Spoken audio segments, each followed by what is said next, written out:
Greetings to you again. This is our second episode on Life Happens. And with me is Mr. Muchiri, who will just be talking about his life prior to being born again, or what we can easily call BC, before Christ. And then he's just going to share with us how life has been after he encountered Christ, and many other things, that just nuggets of wisdom that God has allowed him to experience in this season. So, Mr. Muchiri, I would just like you to share how life has been, or how you grew up. And did you grow up in a church? And if you grew up in a church, then at what point did you miss out on salvation and then you ended up finding Christ again? Or did you just not grow up in the church? Like, how was life for you when you were growing up as a child? Thank you, Pastor Judy.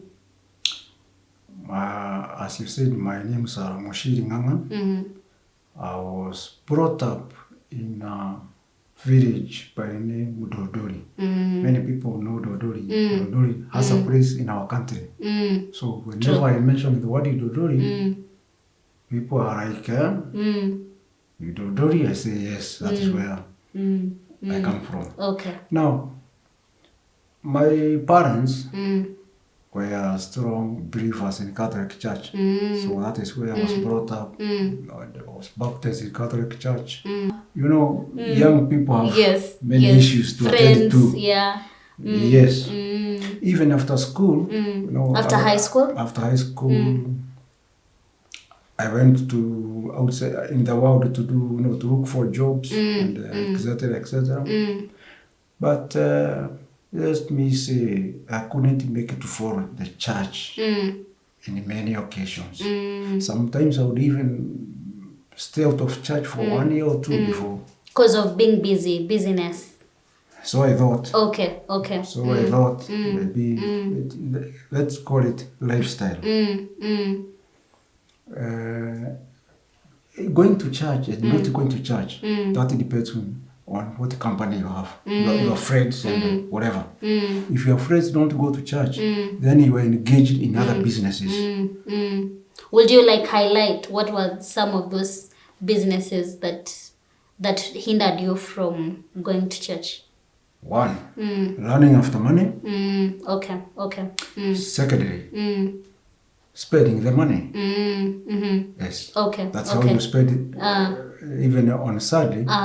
You think of, you know, you get organized on Saturdays, want to go to church, but on your way you divert.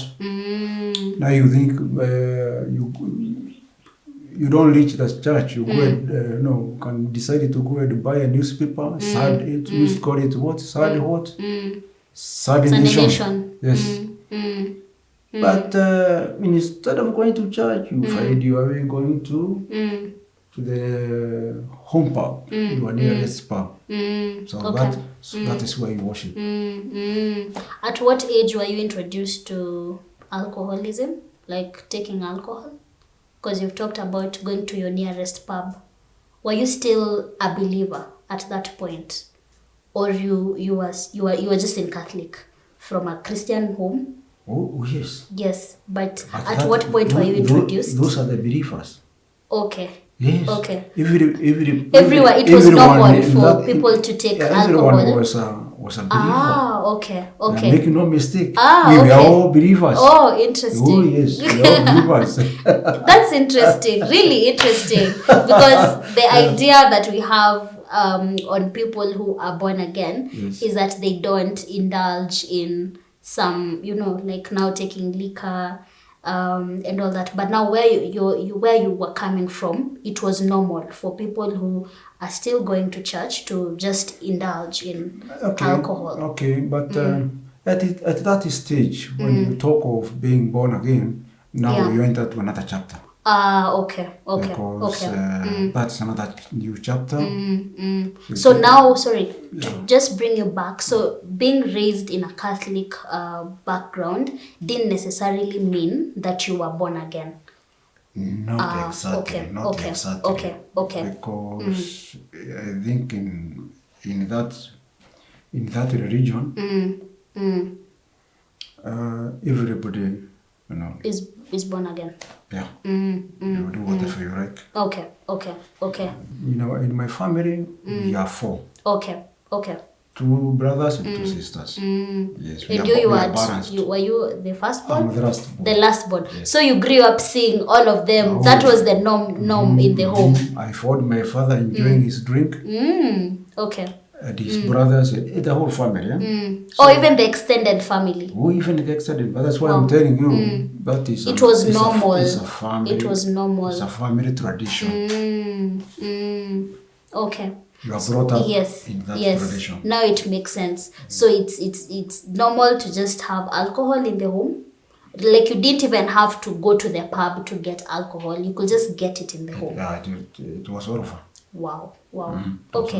Okay. And since you grew up knowing that to be the normal, like it's the normal way of doing life, and I can still go to church and still continue with my drink. At what point did you realize that this is actually not right and I am actually not born again? I need to know God. At what point did life just change for you now to know that this is not it? This is not salvation. That is way back in, I guess, 2017, 20, after... It's a long story. To cut it short, we moved from our resident place where we used to reside. We went to a new location. And after some time, my family, that is my wife and the kids, changed their church. You know? My wife used to go to Anglican church. Close to home? Yes. Okay. And I used to go to Catholic church close to home. And where would the children go? Whenever I felt like going to church, we used to party at Catholic. At You go to Catholic? Go to Catholic. And the children, where will they go? Somewhere. Or wherever. Wherever. It was Wow. like that. Yes. And you were okay with that? You didn't feel like it was an issue? No, it was not. It wasn't. Or maybe the children were feeling like they are a bit unstable. It was working. It was normal. Yeah. Okay. But for kids, mostly they used to follow their the mom. mother. Okay. Because that is where they were baptized. Okay. Yeah. Okay. Now, after some time, I know you know Mrs. Muya. You know Mrs. Muya? Yes, I do. Somehow she managed to drag my family to her church. How she did it, I do not know. Friendship. Yeah, through friendship. Yeah. And where we moved, we went close. We are neighboring with Mrs. Muya. Yes.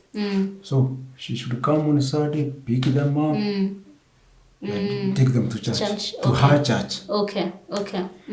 Now, I used to watch all that. And later, they joined the family now. They joined the home group fellowship. And they rotate in forms. So at one time... They came to your house. Came to my house. You know, these are friends. They talk to me. You know, I'm persuaded. You please, there are people coming. Wait, and I wait for them because Mrs. Muya is my neighbor. Yeah, and a friend. Yes. No, they used to come, pray, talk, and somehow slowly Mrs. Muya, God bless her. You know. She can really insist. She's very stubborn. I can tell you that. Yeah. She would drag me to church, even myself. Call like, me on Saturday. We are going to church tomorrow. And I say, no, we are going to church tomorrow. No, Mrs. Muya, as my mother, yes, I used to listen. Yeah. After all, I'm not going anywhere. Yes. Why not go? That is how I joined Nairobi Baptist Church. Okay. Through Mrs. Muya. She used to her convincing power. Yes. Convincing and telling you have to. She was making, she's Now, Do you that know why? is how- Do you know why she firmly believed that you need to go to church? Like, did she ever explain why it was important for you to join, or for her it was just first get to church, the rest we will figure out, but you need to come to church? Yes. Okay. Yes, because she was later to tell me that everything was working the way she thought. So Okay. somehow she knew what she was doing. Yes. Okay. That's how I So you found started myself. coming to church? I found myself in Nairobi Baptist Church. Yes. And so how was it now that you were used to Catholic, and of course some belief systems might vary, and the convictions are different? How was it for you, like when you came and you knew, I think at that point you realized that you had not given your life to Christ at that point, or had you given your life to Christ before? No. Okay. When I came to Baptist Church, and that is the good part, because I found that the church was very young, Nairobi Westlands. Yes. There were very few people. Yes. And So it was a very small community. But somehow, I really like it because there was warmth, there was a lot of friendship. Fellowship, yeah. I never experienced such before. Because the church used to go in, we call it in my neighborhood. Yeah. You There go are on many Saturday, people. you walk in, you And walk out. And you may not even say hi to any person. No. The only person you may interact with is one. maybe the priest when they're giving you the sacrament. No one has that time. Okay. I never used to take Holy Communion because I was not even a member of that church. So for you it was just, you were just going for I used the to be sake a of going. guest. You know. Okay. And nobody ever reached out? No. Yeah. No. I never saw anybody asking me, are you new? Are you a guest? No, nothing. We worship, we pray, we sing, we go home. Now, that was very different because when I came to Nairobi Baptist, first of all, everybody realizes there is a guest and you are welcome in the church. So I found it different. Before, I never liked those churches. We usually tell people, visitors, to stand up. You know, I found it to be a little embarrassing. But I got used. Yeah.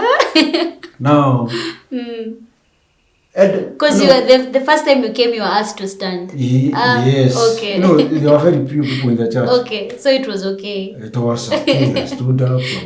I was welcomed, and after the church, we went for coffee. There was coffee in the church.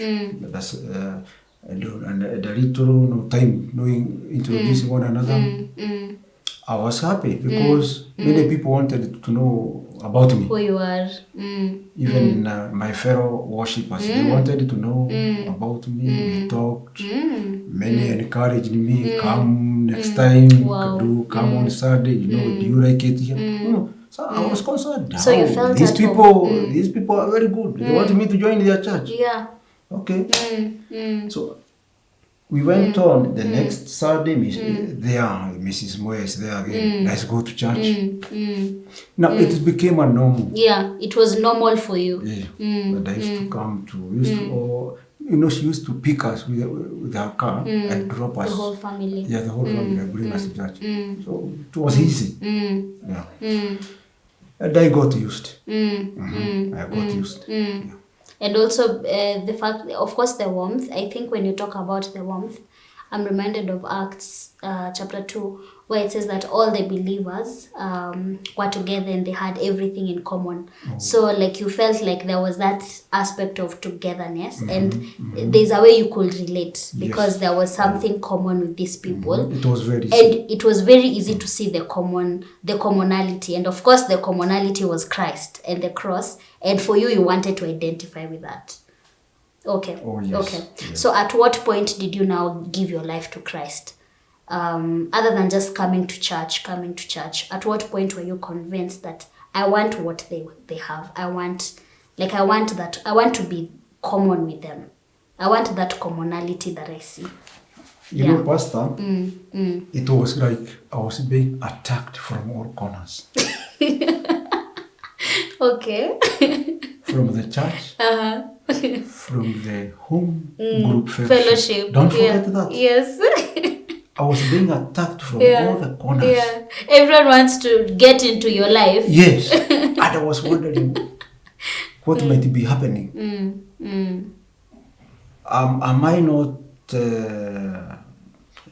living like other people? What is wrong with me?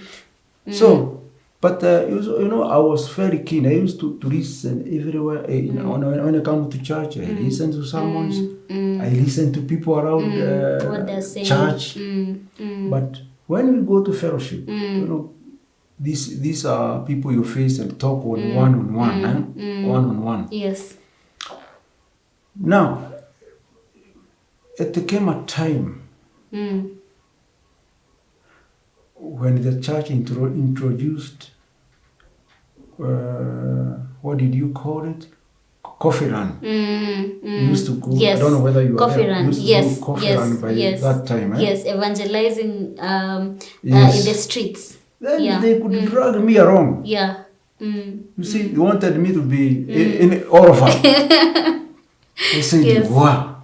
So you're going to evangelize to people to share about Christ. And at that point you don't know this Christ. I'm not even understand. I'm not even getting it. But you're supposed to go and get people out there. Yeah. I used to go and watch and carry coffee for them. And serve. It was okay. Yes. Now, and back to the church. We are very few men. So at one time, we are told the church formed men ministry. And we are told you will be singing on different Sundays. Okay. I'm listening. But one Saturday morning I came and I was told, join the other men. I said, where? On the floor of the church to sing. I said, no, I don't sing. I've never sung. In fact, when I was young, I was enjoying my drinks. I never used to sing, even to dance. Oh, I thought when people are drunk is when they open up.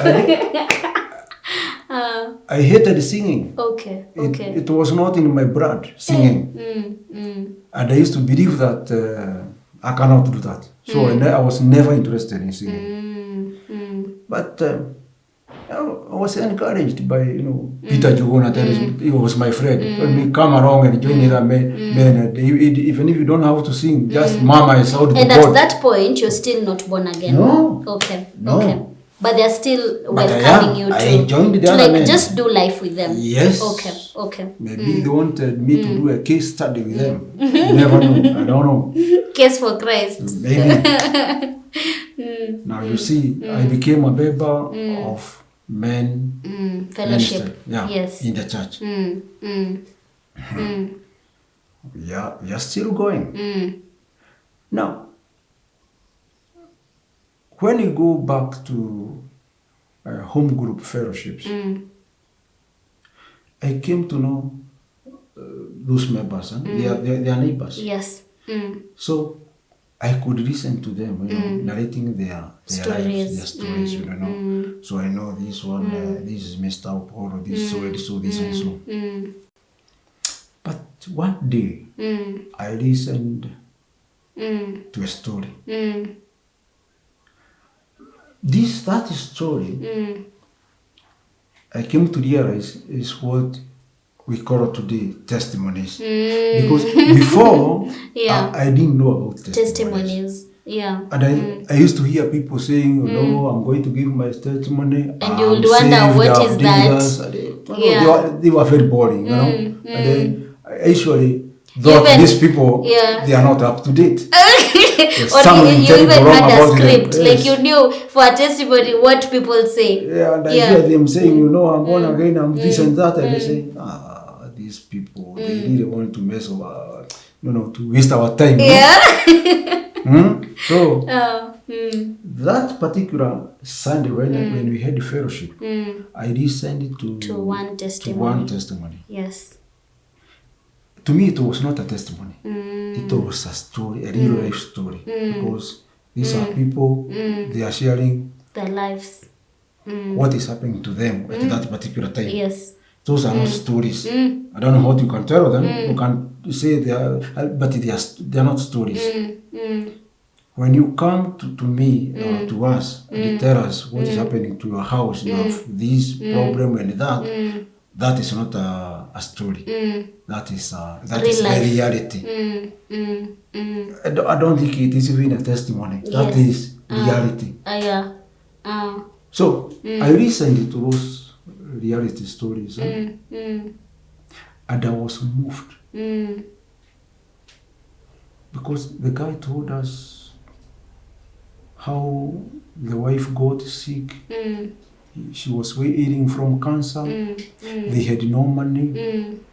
How they even managed to go to India without a single coin. You know, I was like, how is a miracle? That's a testimony. Yeah. It was not a testimony. It was what was happening to them that particular time. Now I listened how it happened, and I said, no, this cannot happen. I always to tell myself, no, this is not happening to me because I cannot believe these people are talking the truth. How would you tell me you went to India for medication and you have no money? Yes. And you managed to reach there. The wife was catered for. Yes. And you came back. You had not even a single coin for the air ticket, for the medication fees, nothing. But all that were met without your knowledge. And there was like... There has to be God. There's something terrible. I'm not getting hold of it here. So that was the first time I started getting close to what you are telling me now. Yes, conviction. Yes, I said it's happening. It's happening. So I kept quiet. But after, in another confrontation with a member of the group, not in a fellowship now, one-on-one when we are interacting. Now they will tell me other things, other stories about them.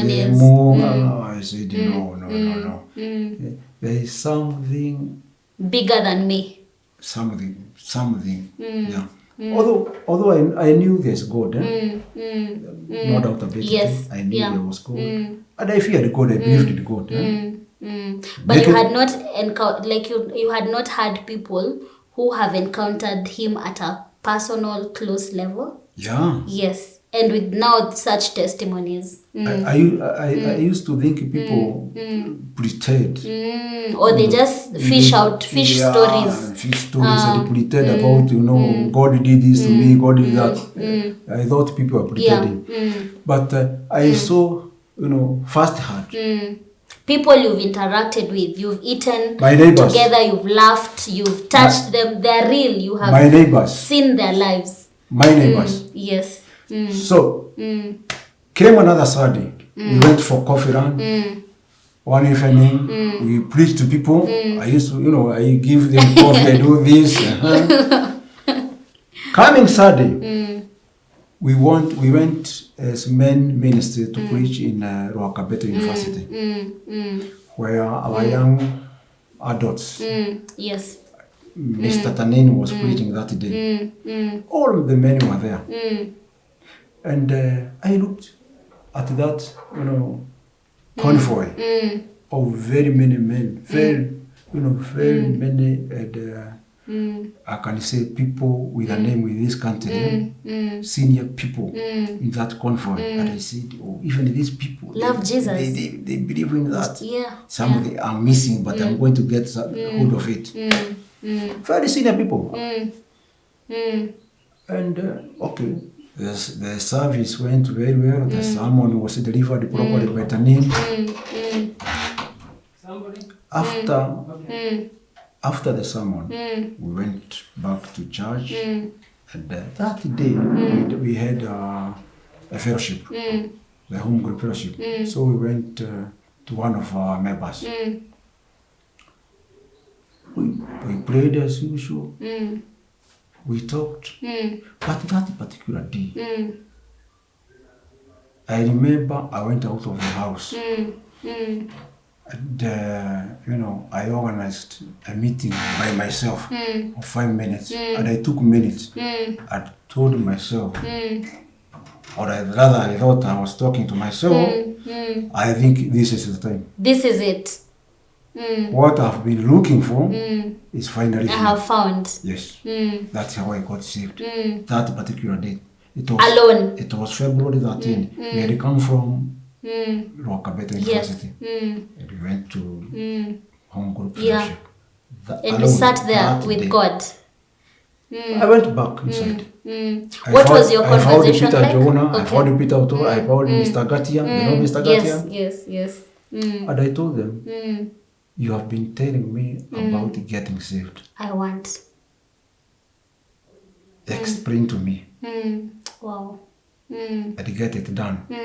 They were surprised. They were very happy. Even I remember Peter Karoki, very happy. Oh, wow. When I got saved, they was telling me there is joy in heaven now. Many things, I was encouraged. I was very happy too to know that I'm in a group of very serious people. Who love God dearly. Yes. It was the first time I felt that way. In a group of very good people. And I told myself, now I'm at home. I'm in good hands. Fellowship. Not to mention that after that, my life started changing. Some of it to the worst, some of this to its best. But with Christ. Yeah. Inside. Because I lost most of my friends. Total, definitely. Because you're a new creation. The old is gone, the new has come. I don't receive those phone calls anymore from my friends. They call me once, twice, for a drink, for this. Mostly, maybe I'm not available. They get bored. Others, they invite me. I join them, like in a pub. I go there. My stories are different. My drinks are different. You're not taking soda. Now, I don't even take soda myself. I take water or tea. So they get bored. They get very bored. Like, who are you? They don't call me next time. And as people have started hating me. But on the other side, you are gaining. Friends who are listening, who are encouraging me, who are even praying taking their time praying for me. Yes. And it looks like their prayers really do so work. You were actually not losing. You were gaining. I'm gaining every day. I'm gaining every day. Yes. I don't go waste my money in those drinks and whatever else people do there. I'm a sober person. I do my business properly. Half of the time I have serious friends I can rely on. I can call one person, I have this problem, and they attend to it. They will show up. Yeah, they will show up. If they're even better brothers to me. So because you're in a family of God. I tell you, Pastor, my life is better. Wow. We thank God. It's better. So now as we wind up, maybe when you look back, of course, it's very clear that your childhood had a lot to do with, or maybe to influence your lifestyle before you found Christ in His fullness. Now, when you have had an opportunity to interact with people who maybe you have seen that they're actually coming from the same kind of lifestyle that you had, but they were introduced to that life in the home. Like, have you caught a burden for people who probably take alcohol, and it's because they have been introduced by their fathers? Because I believe that fathers have a very big role to play in shaping the lives of their sons or daughters. Have you interacted with people who you somehow know that them maybe taking liquor or not being born again is because they have come maybe from a family that doesn't really know God or has not found God? And would you say you have a burden for such people? Or what now are you inclined to when you think about ministry, when you think about the unreached people groups or people who are not born again? What burdens your heart when you pray for people who are not born again? Or what are you mostly attracted to? Like people you want to share the gospel with, what is your kind of niche? Like people you see and you really want them to find Christ because you somehow see them mirror you before Christ. Do you have such people that... Very well. I have come across very many people. I have even friends, as we speak, who are like that. But I have discovered something. For those people who take a lot of alcohol, you don't pray, you don't go and ask them to get saved. Yeah. And quit drinking. No. They cannot understand that language. First, the best thing to do, if you have you have a friend and you really like him or her, the best thing you can do is pray for her or him. The next one, try to sweet talk to them. Ask them to go slowly with the drink, so that they can have time to listen to you. But you cannot go and tell them quit drinking and get saved. They do not understand what you are talking about. In fact, they will repel those ideas. The only thing is to talk them out. They can go slow on their drinks. And since you are there, you are like a mirror. They can see how your life is getting.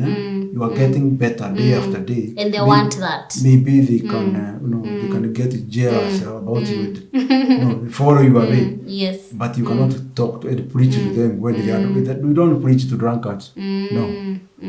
No, it's not. It doesn't work that way. Yeah. You just have to be their friend. Yes. And also like maybe be just an introducing them. Yeah, being an example. Yes. That's a key word. Oh, okay, yes. Being an example. Wow. I did not mention, when I was a bit young, I was an international Playboy, I used to do Kenya, abroad, here and there. By the way, I've been, I did my college level. I did my college in Greece. If you know Greece, where it's found. Yes. That's why I did my college.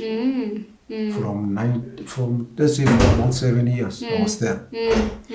While I was there, I used to go to church there on Saturdays, Orthodox church, whenever I got time. Orthodox is mostly like Catholic. Yes. The difference is very little. But in that country, the religion is one. Orthodox. Because if you are born a Greek, you are born an Orthodox. Just like in other countries in Europe, their religion is their tradition. It's their lifestyle. It's their church. It's only here in Kenya where it's separated. Well, somehow different, because we follow those churches from, like most of them, even the Catholic, is Roman, like that. But in Europe, every country has its own religion, its own tradition, its own culture. And all of them are one. Yes. Even in the government and the church, like in Greece, they go parallel. A whole minister is the same in the same rank with a bishop, and all of them, they are civil servants. Okay, wow. Yes. That's interesting. Yes. So life there was very easy, because even priests, you can find them in the bars drinking beer. Oh. Okay. Although, no, they don't drink that. But you find a priest, even with the whole attire, coming from church, sitting somewhere, taking a beer. But how do they do it? They'll talk with their friends or other priests. They share a drink, a bottle of beer. That's how they do it. A bottle of beer they share. You don't find one drunk. It's like tea. Yes, you don't find one drunk taking 2 or 3 beers. Never. But the other serious priests in the Orthodox Church who live in monasteries, they are called monks. Those do the God's work throughout their life. They don't drink. They don't live. Yeah, they don't live They are monastery. consecrated. Yes, those are serious. The category of priests I saw there, serious ones. They are those monks. Now, during my stay there, life was very different because I was young. Let's say money was there. Friends were there, very many friends. In fact, we used to now to move from. We used to move, even visiting other places like in Germany. We go there and have parties after parties. Oh yes, and so that influenced as well. I thought someone was asking me questions about my life then, and how I came to compose a song. And I told them, I started, I went back to my life since I was in Greece. How I used to, to enjoy life. But although many things we cannot talk about them, yes. I remembered that if it wasn't God, but that is where that is where in Greece especially, because we did so many things, because we had money, and we never died. The Lord shielded you. We were never taken to jail because the things we did there, some are crazy things. So when I went back to my life, I looked back to my life. You saw God. Then I said, there must be God. Yeah. And this God is God for the sinners and For the God for the righteous. believers. Yes. That is how even I came with a song. The everlasting God. Yes. Because Wow. trust me, God does not punish sinners. No. He gives you time. He trusts that you'll find your way back. Yeah, most of us have done things. You think about them, you expect to be hit by lightning. Yeah, very true. It never happened. Yeah. So. Wow, thank you so much for your time and just your story. It's really a blessing to see like your life and how you had many instances where you would have died, yeah. But the Lord shielded you and protected you, like you're saying, and just looking back on how He says in Titus 2:11 that the grace of God has appeared to all men, teaching them to say no to ungodliness and worldly passions. And I think you are actually a real explanation of this grace of God that has taught you to say no to ungodliness in the many life experiences that you've had with ungodliness and worldly passions, and you're now here experiencing the grace of God and living for Him and composing a song and joining different ministry opportunities just to see Christ enthroned. It is just a perfect example of what Christ can do to a life that is yielded and sold out to Him. So thank you so much for sharing your story to us. And we pray that God will continue to walk with you and walk with your family, that you will be a blessing to many people as you share your testimony or what we call now stories. Yeah, that as you share your life, that many will come to the knowledge of Christ and many will understand God in a depth that they have never understood, and that as you share your story, many will also find Christ like you found Christ. So thank you so much, and God bless you for your time. Amen. Amen.